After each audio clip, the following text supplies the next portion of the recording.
오늘 함께 공독한 창세기 18장 17절에서 23절 함께 공독했습니다. 오늘 저와 여러분이 나눌 말씀이죠. 은혜의 말씀 제목은 아브라함 올리는 기도의 모범입니다. 지금 글씨가 똑바로 나왔나요? 제가 눈이 좀 침침이 되는데 올리는 기도의 모범입니다.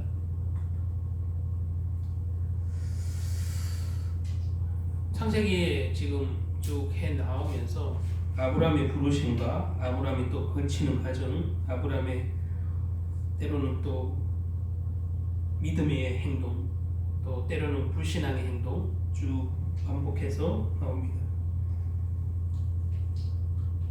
성경이 굳이 하나님이 축복의 포커스만 있다면 아브라함에게 축복하신 일만 기록했겠죠. 그리고 아브라함이 잘한 일만 기록했겠죠. 근데 성경은 하나님이 부르신 이스라엘의 또 영적인 아버지로서 부르는 이 아브라함을 통하여서 하신 말씀은, 창세기를 통해서 하신 말씀은 그가 특별해서라고 말하지 않습니다.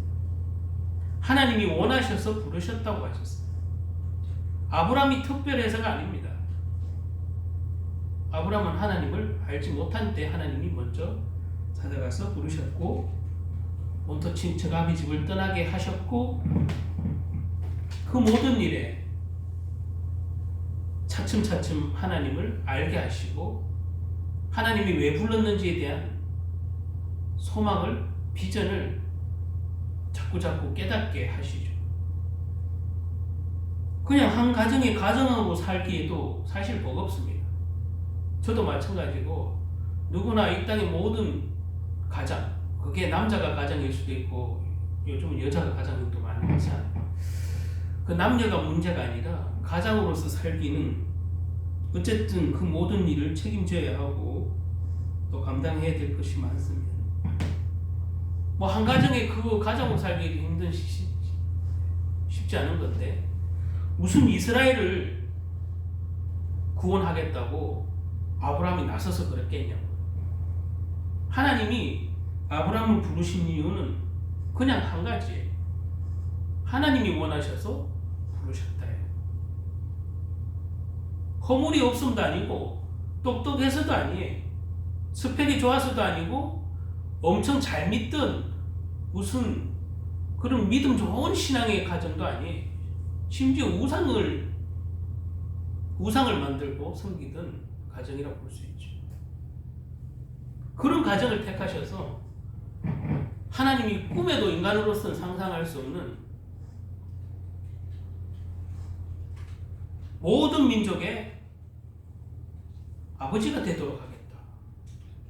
이게 참으로 놀라운 일이고 하나님 아니면 이런 약속조차 할 수 없는 일이죠. 누가 사람을 불러다가 내가 모든 민족으로, 그것도 이스라엘 민족도 아니에요. 모든 민족의 아비가 되게 하겠다. 그런 얘기를 하시겠네요.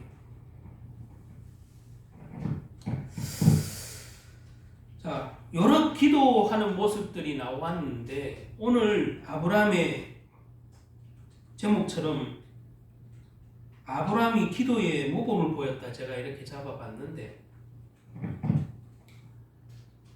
항상 기도가 옳은 건 아니죠. 누구나 아무리 예수를 믿어도 신앙생활을 오래 해도 항상 기도가 옳은 건 아니에요. 때로는 잘못 생각했을 수도 있고 하나님의 뜻을 잘못 이해했을 수도 있고 내 마음대로 해석했을 수도 있고 내 가치관대로 해석했을 수도 있고 내 능력대로 해석했을 수도 있죠. 뭐 다양합니다. 오늘 그래서 제가 아브라함을 오늘 이 모습을 보면서 하나님이 들으시는 기도는 뭐 목사님들마다 이런 표현 저런 표현이 있는데 우리는 하나님께 대부분 기도를 자세히 들여다보면 달라는 기도죠. 주십시오. 그 주십시오 단어가 사실 제일 많잖아요. 그게 꼭 나쁘다는 건 아니에요. 그러나 기도의 기본은 하나님께 드리는 거죠. 올리는 겁니다. 기도의 근본은 올리는 거예요.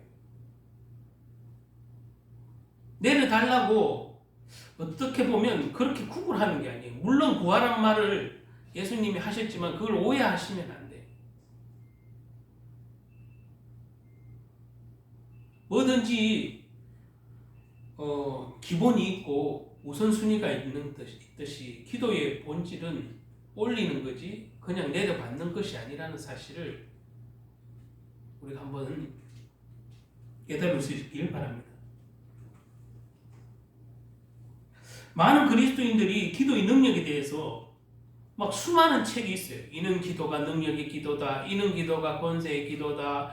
이는 기도가 은사의 기도다. 막 기도의 내용도 뭐 파트별로 있지만 그걸 체험했다는 그 간증과 같은 그 책들이 얼마나 많습니까? 기도의 능력에 대해서, 그 지식에 대해서. 이렇게 하면 그런 능력이 생기고, 이렇게 하면 응답이 되고, 이렇게 하면 반드시 된다. 능력의 종이 된다. 뭐 능력의 성도가 된다. 뭐 그렇습니다. 그 수많은 지식과 정보의 책이 있습니다.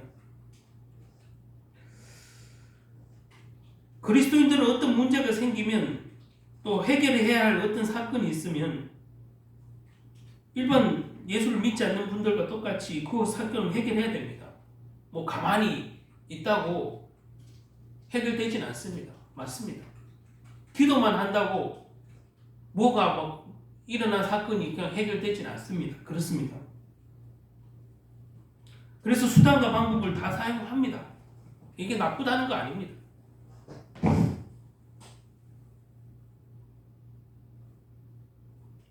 근데 저도 마찬가지고 세상 깨닫는 것은 이것저것 다 하다가 최후의 방법으로 기도의 자리에 나올 때가 많다는 것을 깨닫습니다. 어떤 수단과 방법을 찾기보다 기도하면서 수단과 방법을 찾으면 더 좋을 것인데 수단과 방법을 다 쓰다가 안 되면 말 그대로 막다른 길이 되면 그때서 겨우 기도의 자리에 나오는 우리의 그 믿음의 연약함, 믿음의 수준이랄까? 뭐 수준까지는 표현하긴 그렇지만 우리는 그렇게 아주 사소한 데서 그런 우리의 믿음의 모습을 또 기도하는 모습을 보게 됩니다. 기도는 내가 할 수 있는 건 모든 것 다 수단과 방법 동원한 후에 정말로 효과가 없을 때 최후의 보루로 사용되는 수단 정도 알고 있다는 사실이 저도 비슷한 현상이고 많은 모습입니다. 다 막혔을 때 하는 게 과연 기도입니까? 꼭 막다른 길에 섰을 때 수단과 방법을 했다가 해야 됩니까? 저도 새삼 크게 깨닫습니다. 막다른 길목에서 하는 게 아니라 기도하고 그 수단과 방법을 찾는 거죠. 그것이 우리가 흔히 그렇게 수도 없이 말하는 성령의 인도 아니겠습니까? 성령의 인도를 받지 않고 내 방법대로 하다가 최후의 보루처럼 하나님이 기적을 일으켜 주십시오. 이런 기도가 많은 것 같아요. 그러니까 그때서야 비로소 간절하게 내려주십시오. 응답을 주십시오. 하는 거죠. 뭐 어떤 사람은 그냥 믿져야 본전이니까 기도를 해볼까 하는 사람조차 있습니다. 아니면 말고 되면 좋고 기도해볼까? 알고 보면 이런 기도의 모습이 우리 그리스도인들에게 성도들에게 사실 있다는 게 너무 많다는 것이죠. 우리가 알아야 될 것은 그리스도인에게서 기도는 최후의 수단이 아니라 최선의 방법이고 최고의 수단인 거죠. 최선이고 최선이자 최고의 방법이라는 거죠. 뭐요? 성령의 인도를 받는. 무슨 일을 하기 전에 그래 인간적인 일을 처리해야 돼요. 인간적으로 무슨 해결을 해야 돼요. 맞습니다. 그런데 기도하고 하면 더 좋지 않겠냐 이 말이죠.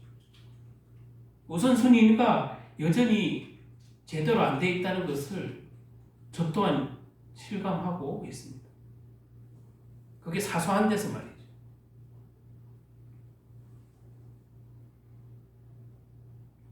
최후의 보루가 아니라 가장 먼저 시작해야 되는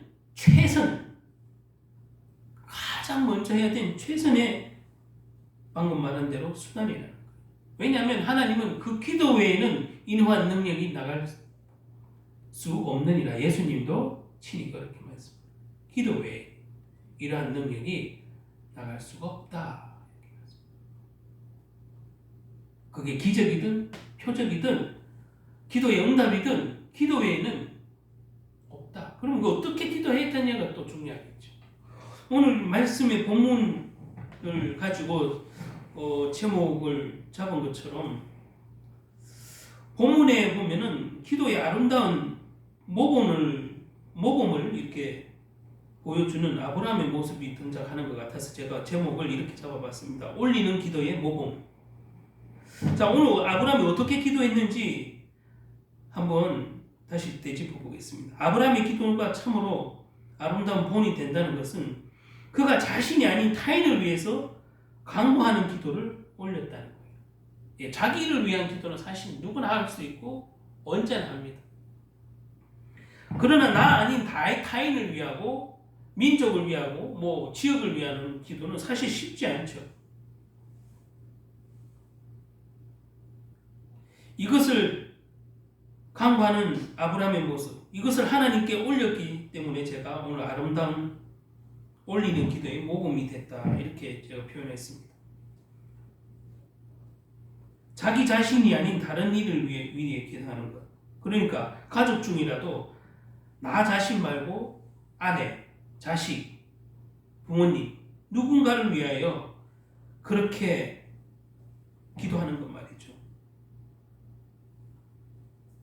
가정을 위해서 기도하고 교회를 위해서 기도하고 국가와 민족을 위해서 기도하고 더 나아가서 전 세계를 위해서 기도하는 것. 보통 우리는 이것을 중보 기도라고 하죠. 우리 나를 위해 기도할 때 혹 내가 속한 가정을 기도할 때 여러 가지 기도 제목을 생각하고 기도하죠. 그러나 내가 아닌 이웃을 위해서 기도하거나 나라와 민족을 위해서 아니면 세계를 위해서 그런 기도를 할 때는 막상 어떻게 해야 되는지도 모르고 잘 하지도 않습니다. 오늘 창세기 18장의 본문에 보면 이웃을 위한 중재의 기도, 나라와 민족을 위한 중보기도 이런 심오한 교훈이 있어요. 오늘 말씀을 통해서 말하고자 하는 것은 우리의 기도는 항상 나를 향하고 있는데 나도 중요하죠. 예, 중요합니다. 그런데 중보기도의 의미를 한번 중보자가 될 수는 없지만 우리가 보통 쓰니까 제가 그렇게 단어를 씁니다.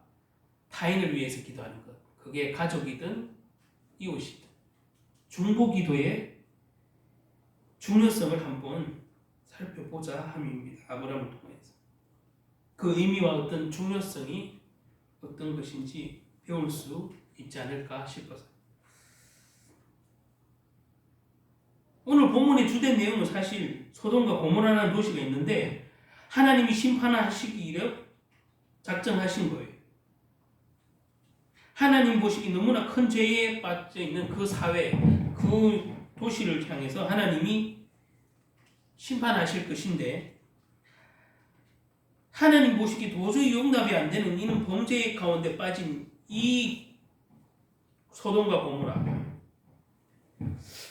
반성은커녕 더더욱 악한 일을 계속 저지르는 모습을 보시면서 하나님은 이 도시를 심판하시려고 작정하셨고, 심판하시기 전 아브라함에게 나타나셔서 심판의 계획을 알려주는 장면이에요. 이 심판의 소식을 들은 아브라함은 하나님 앞에 나와서 뭐라고 말을 하냐면, 그들의 죄악을 용서해달라고, 심판의 징계를 쉽게 말하면 보류해 주십시오라고, 어떤 면에서 우리가 흔히 얘기하는 중보 기도를 하는 거죠. 나를 위한 기도가 아니라 이웃을 위한 기도, 국가와 민족을 위한 기도가 되겠죠. 이게 좀 거창하긴 하지만 우리의 모습에 비춰보면 저와 여러분은 한 가족이라도 가족을 위해서 얼마나 기도하겠습니까? 얼마나 간절히 기도하겠습니까? 내 자녀를 위해서 얼마나 기도합니까? 내 배우자를 위해서 얼마나 기도합니까?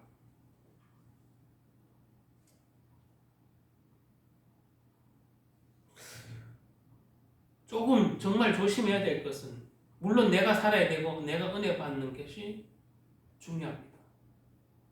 그러나 그 기도 속에 우리는 나 외에 가족 구성원의 누구를 위한 기도, 나 외에 이웃을 위한 기도, 나 외에 그 지역과 국가와 민족을 위한 기도, 세계를 위한 기도, 그런 거창한 것이 아니어도 나 외에 무슨 기도가 있냐는 거죠.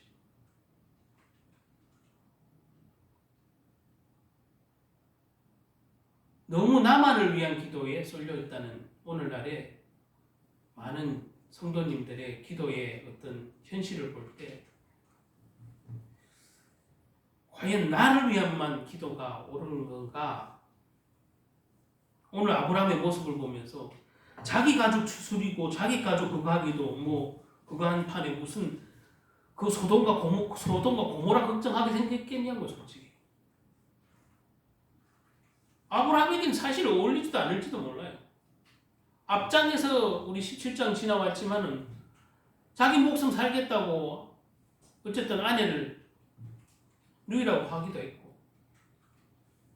또 단을 쌓았다가 또 감사의 단을 쌓았다가 때로는 또 자기 방편대로 또 했다가, 그렇게 이렇게 믿음이 어떤 면에서는 오르락 내리락 하는 모습을 봅니다. 그게 아브라함이 아직까지 아브라함의 모습이에요. 그런데 무슨 민족의 아비가 되고 세계 열방의 아비가 되겠다고, 그런 말도 안 되는 약속을 하나님이 자꾸 하신다는 거죠. 저도 어떤 면에서 제가 아브라함을 지금 쭉 해오는 중에 딱 저예요. 제가 무슨 목회자로서 스펙이 대단합니까? 무슨 능력이 많습니까? 은사가 많습니까? 또 뭐 경제나도 풍부합니까? 아무 가진 게 정말 없었거든. 또 신앙의 배경으로 봐도 아브라함처럼 우상의 가문이었고, 저도 그런 면에서 아브라함을 새삼 창세기를 해오면서 내 모습이구나 그렇게 생각 많이 합니다. 근데 오늘 아브라함에게 소돔과 고모라의 심판을 왜 굳이 아브라함에게 얘기를 했을까? 아브라함은 지금 자기 가족 잘 추스리는 게 더 급하고 더 중요할지 모르겠어요. 아마 그럴 거예요. 그렇지 않겠냐? 근데 뭐 옆에 도시가 소돔과 고모라가 뭐 망하든지 말든지 그건 뭐 나라랑 상관이 있다고 그렇게 생각할 수 있잖아요. 하나님 그게 왜 나랑 상관이 있어요? 뭐 그 심판을 하나님 하시기로 했으면 심판하시면 되지 뭐 굳이 나한테 알릴 필요가 뭐 있냐고. 아브라함이 그렇게 속으로 생각할 수도 있잖아요. 아마 저도 똑같은 상황이면, 아니 나에게 복 주셔야지, 복 주시기로 했다면서 하나님, 그러면은 내 자손들이 모래알처럼 하늘의 별처럼 번성하고 형통하는 거, 그게 아마 기도의 최고의 우선순위고 목적일 텐데, 아브라함도 무슨 옆에 도시에 소돔과 고모라가 망하든지 뭐 어떻게 되든지 그건 뭔 상관이 있겠냐고. 솔직히 관심 면에서 봤을 때 전혀 사실 관심이 떨어지는 얘기를 하는데, 하나님은 오늘 아브라함에게 소돔과 고모라의 심판에 대해서 미리 알려주시고 그 얘기에 나랑 상관이 없다. 하나님 그거는 저는 전혀 관심 없어 얘기를 하지 않고 오늘 아브라함이 뭐라고 이야기하냐면 하나님 그들의 심판은 그들에 대한 심판을 미뤄달라고 얘기를 합니다.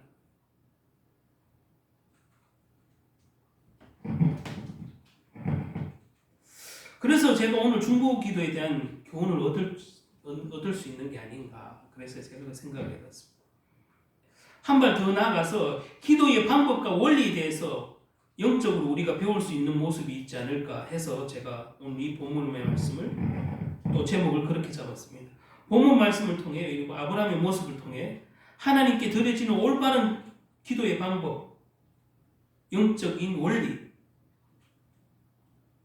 그 중보 기도의 원리, 방법 뭐 이렇게 볼 수 있을 것 같아서 많이 이렇게 묵상해 봤습니다. 우선 첫 번째로 아브라함의 오늘 기도의 아브라함의 모습을 통해서 기도란 하나님 앞에 서서 하는 행위임을 다시 한번 배웁니다.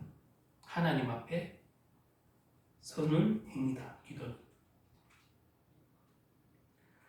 우리는 다 압니다. 뭐 남에게 보이려고 하는 것도 아니고 뭐 그렇다. 그런 우리는 머리로 다 압니다. 근데 오늘 첫 번째 아브라함의 모습을 통해서 볼 때에 기도는 하나님 앞에 서는 행위다. 뭐 당연한 말이지만 22절, 23절 다시 한번 보시기 바랍니다. 그 사람들이 거기 섰더나 소돔을 향하여 가고 아브라함은 여호와 앞에 그대로 섰더니 자 하나님 지금 아브라함은 다른 사람 다 떠났는데 아브라함은 어디 있었습니까? 여호와 앞에 섰다고 되어 있어요. 이게 기도라는 거죠. 하나님 앞에 서는 자체가 기도고 어떤 내용을 말하기도 전에 이게 삶의 우선순위 아니겠습니까? 하나님 앞에 섰다 이 자체가 기도의 내용 이전에 하나님 앞에 섰다 이 얘기는 어떤 문제와 사건을 만나고 어려움을 만났을 때 하나님 앞에 섰다. 남들은 다 떠나갈 때 아브라함은 하나님 앞에 섰다 자체가 기도의 모습이다. 이렇게 생각을 할 수 있습니다. 아브라함이 가까이 나아가 이르되 주께서 의인을 악인과 함께 멸하라 하시나이까 하나님께서 심판을 내리기 전에 2명의 천사를 통하여 소돔과 고모라에 보내셔서 그 도시의 죄악을 살펴보도록 하셨다는 내용이 있습니다. 그리고 소돔과 고모라가 보이는 언덕에 서서 아브라함에게 소돔과 고모라의 죄악이 얼마나 크며 이 도시를 심판하겠다는 결심을 쉽게 말하면 주셨죠. 이 말을 들은 아브라함이 하나님 앞에 서서 오늘 표현대로 나 아닌 타인을 위해 이 도시를 위해 기도를 올리기 시작한다는 것이죠. 나 아닌 타인. 중보 기도의 중요성을 한번 보게 됩니다.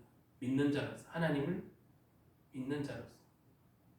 꼭 무슨 아브라함처럼 영적인 지도자가 아니어도 하나님의 백성이라면 나 아닌 타인을 위해서, 가족 중 누구를 위해서, 교회를 위해서, 또 교회 안에 또 사역자들을 위해서, 목사님을 위해서 기도하는 것은 가장 하나님 보시기에 바람직한 모습이 아닌가. 이게 중보의 기도다.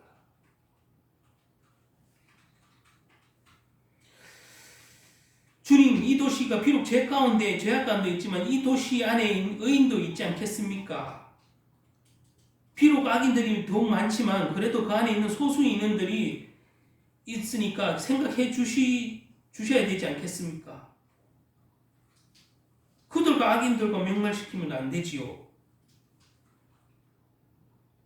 여기서 아브라함이 기도를 올리기 전에 하나님 앞에 나왔다는 사실을 다시 한번 주목해 봐야 하는데 22절 보시면 여호와 앞에 그대로 섰더라고 기록되어 있고 즉 아브라함이 하나님 앞에 가까이 나아가서 기도했다는 내용이 됩니다. 자, 기도는 첫 번째 하나님 앞에 서는 것이라 말씀드렸는데 두 번째는 기도는 하나님께 가까이 가는 것이다. 기도하는 사람의 태도는 하나님 앞에 가장 가까이 가야 됩니다. 이 얘기는 어떤 말씀으로 제가 드리냐면 행위적으로도 그렇지만 하나님 앞에 가까이 간다는 것은 말씀에 엎드려야 된다는 얘기입니다. 말씀 앞. 내가 믿겨지든 안 믿겨지든 말씀 앞에 순종해야 된다. 말씀 앞에 굴복해야 된다. 사람들 앞에 굴복하는 것은 참 비참하고 자존심 상하는 일이지만 하나님 앞에 굴복한다는 것은 하나님이 가장 기뻐하시지 않겠습니까? 순종이 제사보다 낫다는 말을 우리 너무 잘 압니다. 말씀을 아는 것도 중요하지만 더 진짜 중요한 것은 말씀대로 순종하는 것, 엎드리는 것, 굴복하는 것. 내 생각과 내 경험과 내 가치관을 내려놓고 하나님 말씀대로 될 것을 믿고 그냥 순종하는 거죠. 그것이 하나님 앞에 가까이 가는 모습입니다. 기도의 자리에 있다고 해서 항상 바르지 않다. 제가 아까 서론에도 좀 말씀드렸지만 기도하는 시간이 많거나 기도하는 횟수가 많다고 하나님이 기뻐하신다고 볼 수는 없는 거죠. 횟수가 많고 어떤 시간이 많은 것 장점일 수는 있으나 그것이 하나님이 과히 기뻐한다고는 볼 수 없는 거예요. 왜냐하면 하나님이 받으시는 기도라 해야 되고 하나님께 합한 기도일 때 비로소 하나님께 영광이 되고 하나님이 응답하실 수 있는 기도가 아니겠습니까? 길게 얘기할 거 없지만 한 예를 제가 지금 선거가 끝났으니까 생각이 되는데 그렇게 떠들던 그냥 기독당이라고 스스로 자칭하는 자들이 그 수백만 수천만 무슨 반대되는 사람들을 막 비난하고 조롱 아니라 막 별의별 수단으로 막 말 그대로 악한 말을 다 쏟아내놓고 미움과 악을 다 쏟아내놓고는 전부 아멘 해놓고는 그분 말씀이 그 목사의 말씀이 맞습니다라고 아멘 할렐루야 다 해놓고는 정작 찍어준 사람이 내가 볼 때는 아멘 할렐루야 했는 사람 중에 10분의 1도 안 찍은 것 같아. 그 사람도 말로 기도하는 사람이 없어서 그랬겠습니까? 그럼? 기도하는 횟수가 적어서 그랬습니까? 그 사람들은 매주 모였죠. 또 전국 각지에서 나라를 위한답시고 구국 기도회를 했습니다. 제가 알기로. 그러면 하나님이 그들 말씀대로 왜 응답 안 하셨습니까? 하나님 주무십니까? 그들이 믿는 하나님은 제가 믿는 하나님과 다릅니까? 아니잖아요.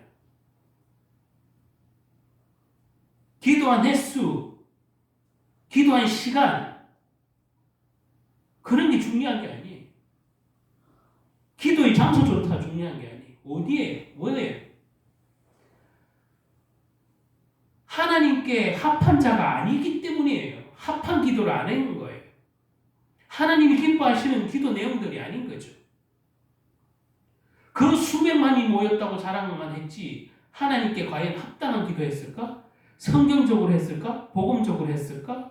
들여다봐야 되지 않겠습니까? 제가 남을 탓하는 게 아니라 저도 똑같아요. 우리의 기도가 하나님께 합할까? 하나님이 기뻐하시는 내용일까? 나만 잘 되자고 하는 내용일까? 내 욕심대로, 내 정욕대로 하자는 건가? 내 생각대로 하자는 건가? 내 생각이 하나님 들어주는 무슨 알라딘 램프의 지니처럼 그런 쪽으로 생각하는 것 아닌가? 말로는 아니겠지만. 아까도 말한 서론을 봐서는 기도는 뭐 하다가 안 되면 막히면 최후의 보루처럼 되면 됐고 되면 좋고 안 되면 말하는 그런 무슨 반신반의도 아닌 그런 믿는 자들의 마지막 포로처럼 생각하면 안 된다는 사실을 새삼 깨닫습니다. 기도는 하나님 백성을 만나는 시간이고 방법입니다. 하나님이 하나님의 자녀들과 교제하기를 원하는 시간이고 하나님의 말씀을 그 자녀에게 말하는 시간인데 우리는 하나님의 말씀을 듣기보다 내 말을 하나님께 올린다. 그래서 제가 오늘 이 아브라함의 기도의 모범이라는 것은 내 기도를 단순히 내 어떤 정욕을 위해서 어떤 내 이익을 위해서 올린다는 개념이 아니라 하나님 앞에 섰다, 하나님 앞에 가까이 갔다 이 개념으로 봤을 때 아브라함은 말씀대로 오늘 순종한다. 하나님이 이 심판하심을 아브라함에게 일렀을 때 아브라함이 하나님이 자기 문제도 아닌데 타인을 위하여 이 소돔과 고모라를 위해서 중보기도하는 모습을 볼 때 이것은 과히 하나님이 받으실 만한 올리는 기도다 이 말이에요.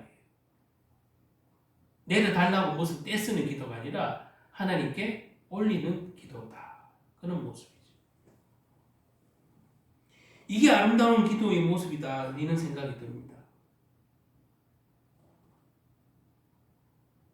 거룩이 우리는 때로는 우리 한글의 거룩이라는 것은 되게 종교적으로 뭔가 엄숙하고 정말 경건하고 이런 것만 거룩인 것처럼 생각이 들 때가 많은데 하나님 앞에 거룩한 모습은 뭐가 거룩했겠습니까?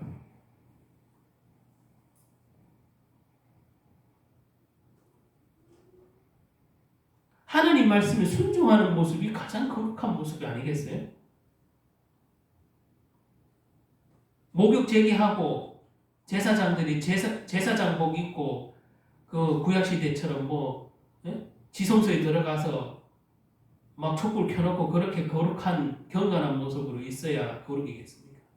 저와 여러분이 지금 우리에게 거룩은 무엇이겠습니까? 하나님 말씀에 가까이 가는 것. 아까 그 가까이 갔다 섰다 얘기처럼 하나님 말씀으로 돌아가서 하나님 말씀에 내가 순종하고 있나 그것을 들여다보는 그 시간이야말로 그 기도야말로 가장 거룩한 모습으로 우리가 하나님 앞에 서가 있다는 사실이죠.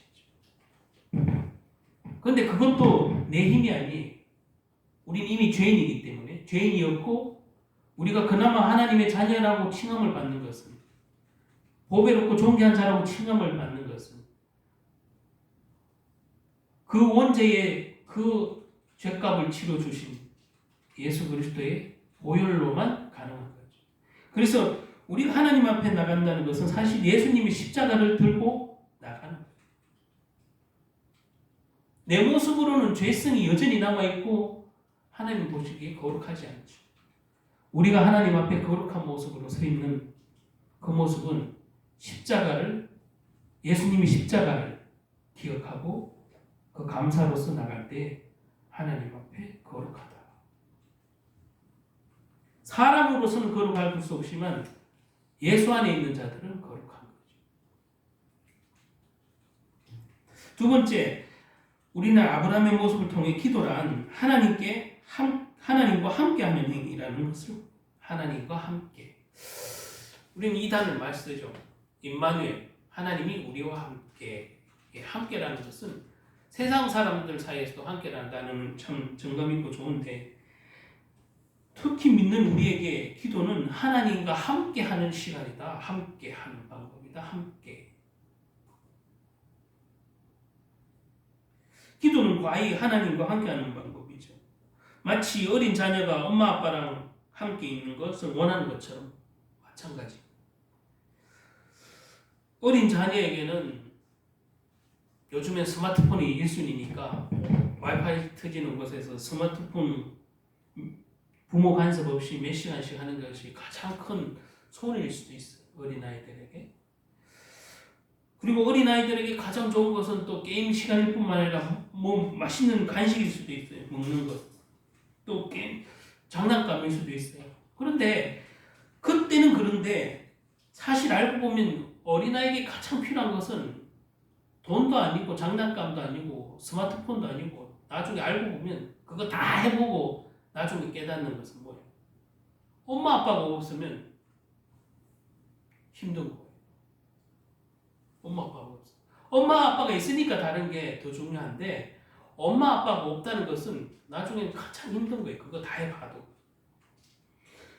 우리 그리스도인들도 하나님 없이 교회는 다니지만 하나님 없이 다 실컷 이것저것 내 마음대로 하다가 다 부딪혀 보면 그때서 하나님 찾는 거죠.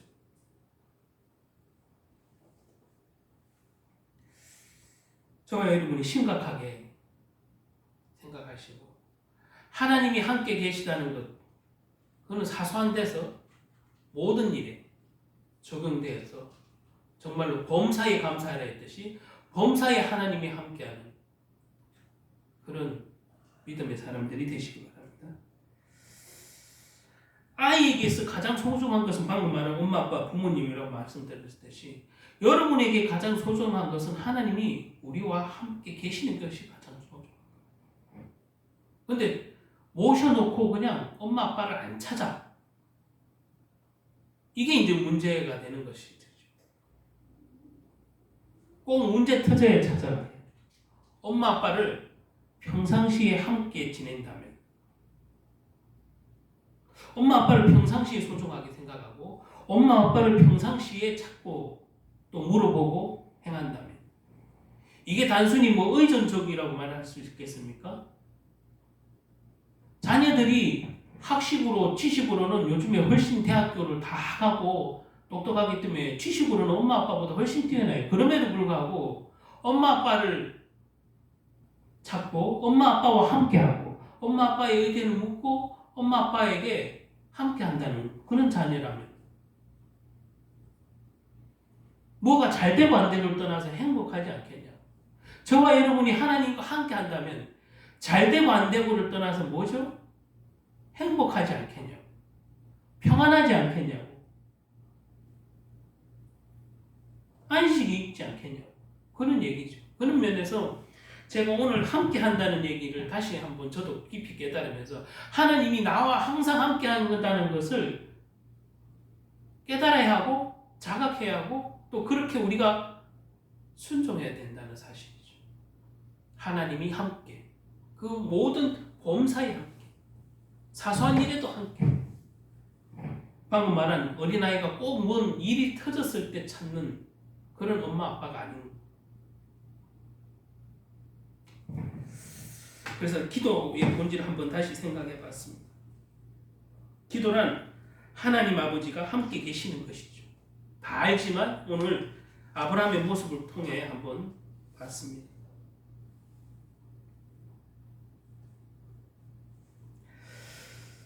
하나님 아버지 우리가 무릎 기도할 때 부릅니다. 근데 그 아버지가 항상 있냐고. 항상 있다고는 하는데 우리가 항상 찾지 않는 게 중요하죠. 그분은 항상 계신 게 맞습니다. 근데 우리가 그분을 항상 바라보지도 않고 그분 앞에 항상 서 있지도 않고 그분을 항상 찾지도 않다는 그 사실은 어떤 면에서는 자명하죠. 이게 습관화가 잘 안 돼 있다는 것이고 체질이 안 됐다는 것이고 우선순위가 아직 안 바뀌었다는 사실이죠.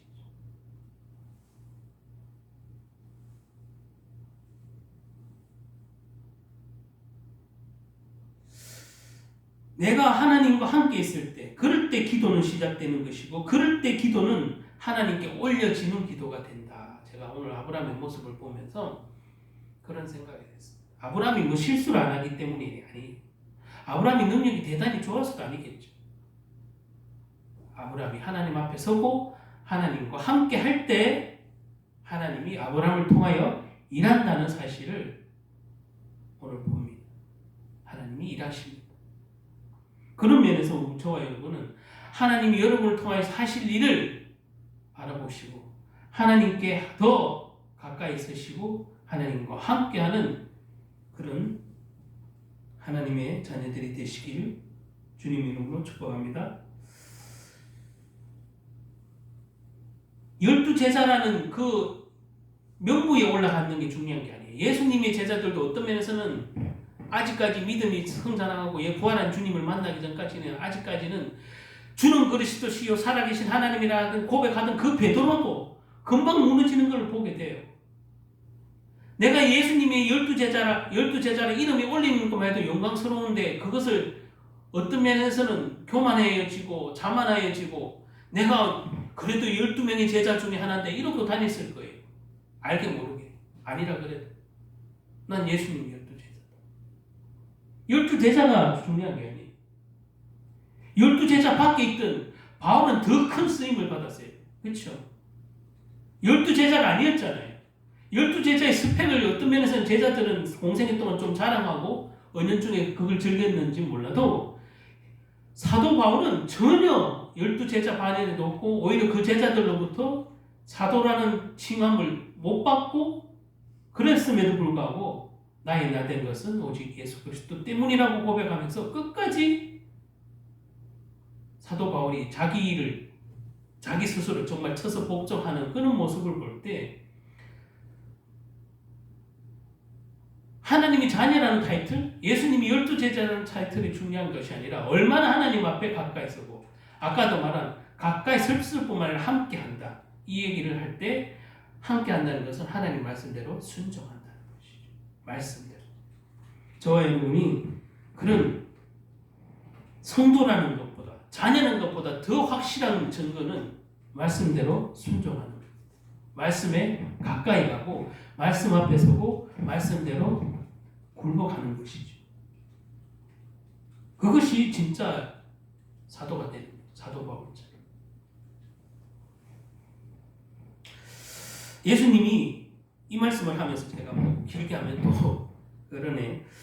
자, 예수님이 그 신약 성경에 제자들 세우는 하면 우리가 다 기억하실 텐데 예수님이 제자를 세운 것은 우리는 대체적으로 크게 받아들일 때 왜 12사도를 세웠냐면 복음을 전파를 위해서 세웠다고 분명히 얘기했기 때문에 우리는 대부분 그렇게만 알고 있어요. 자, 그보다 조금 깊이 들여다보면 디테일하게 들여다보면 복음 전파를 위해서 부르신 것은 분명한데 그건 큰 사명이라고 보면 실질적인 방편은 그 사명을 위해서 뭐가 필요한지를 보면 예수님이 복음 전파를 위해서 12사도를 선택하시고 선택한 것도 중요하고 자 부르신 목적도 중요한데 그걸 둘을 다 이루시는 가장 수단이 뭐냐 하면 예수님이 말씀하시기를 성경에 보면 이렇게 말씀하시죠. 그들과 예수님이 함께 하기 위해서라고 분명히 선포하고 계시다는 거예요. 마가복음 3장 14절 제가 한번 읽어드리겠습니다. 이에 12를 세우셨으니 이는 자기와 함께 있게 하시고 또 보내서 전도도 하며 자, 전도 중요하죠. 이게 복음 전파예요. 이게 큰 사명이에요. 이걸 하기 위해서는 가장 우선되는 게 뭐죠? 자기와 함께 있게 하시려고 라고. 저와 여러분이 12사도에 들어가는 것보다 더 중요한 것은 하나님의 백성이고 자녀라는 것보다 더 중요한 것은 이 사명과 비전을 감당하기 위해서는 하나님과 함께 예수님과 함께 하시려고 불렀고 전도도 하며 귀신도 내어 쫓는 권세도 있게 하려 합니다 라고 하셨으니까 뒤에 것만 무조건 바라보지 말고 뭘 해야 되죠? 하나님과 예수님과 함께가 중요해요.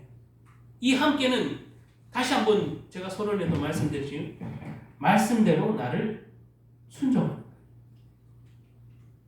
내 생각을 계획을 말하는 게 아니에요. 하나님의 뜻과 계획을 생각해보고 그 말씀에 내 생각과는 안 맞아도 순종하는 거죠. 이것이 예수님이 제자들을 부르셨고 쓰시는 방편이에요. 자기와 함께 위함이다. 저와 여러분이 주님의 자녀로서 쓰임받기 원하십니까? 세계복음화 그까지는 아니어도 지역복음화 아니 그까지는 아니어도 가정복음화 그까지는 아니어도 가장 친한 가장 가까이 있는 가족 구원 뭐 배우자 자녀 구원 어쨌든 그 모든 기도의 내용의 중심에는 하나님이 함께 주님이 함께 계셔야 되는데 그 함께라는 게 단순히 제가 말한 기도 오래 한다고 기도 시간이 횟수가 많다고가 아니라 내가 지금 그 시간에 과연 주님과 함께하는 시간인지 점검해야 되는 거죠. 왜 말이에요? 말씀대로 내가 기도하고 있고 말씀대로 주님의 뜻을 살피고 있는지를 살펴봐야 되지. 지금 내가 하고 있는 그 스펙이나 아니 그 환경이 중요한 게 아니라는 사실. 내가 먼저 주님 앞에 서가 있고 주님과 함께하고 있다면 저와 여러분 분명히 하나님이 함께 계실 뿐만 아니라 하나님이 쓰실 것입니다. 이게 아브라함에게 오늘 약속하신 또 하나의 하나님의 아브라함의 기도를 통해서 하나님이 저와 여러분에게 알려주시는 것 아닌가 싶습니다. 말씀을 맺습니다.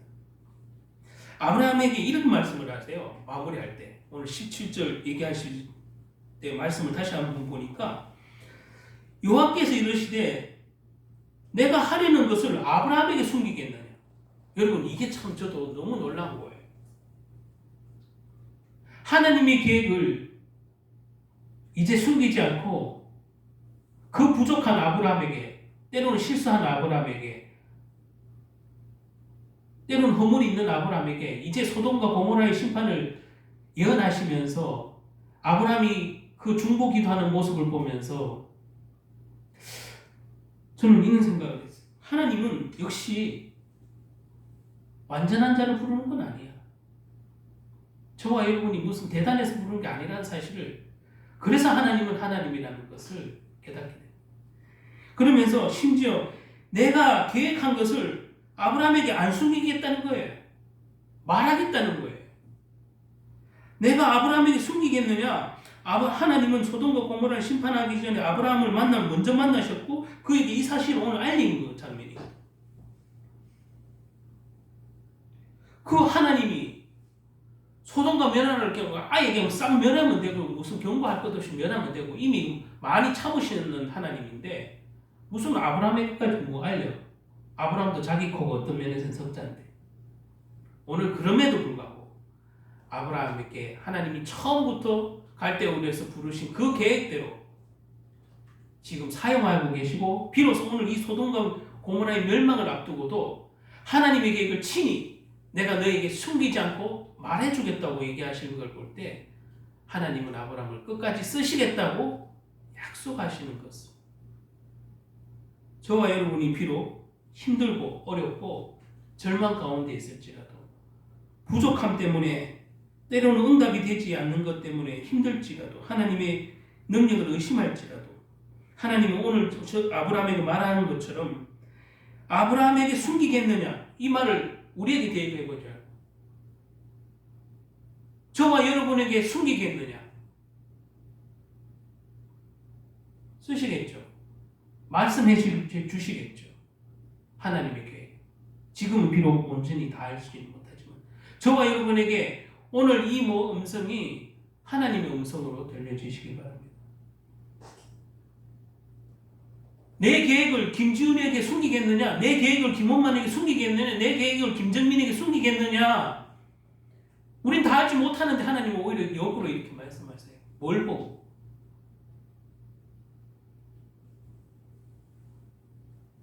그래서 하나님이 원하셔서 불렀다는 사실. 그래서 하나님이 책임지고 있다는 사실을 아브라함을 책임지겠다는 또 하나의 약속 아니겠어요? 아브라함이 아까도 서론을 만든 자기 코가 흑자예요, 사실은.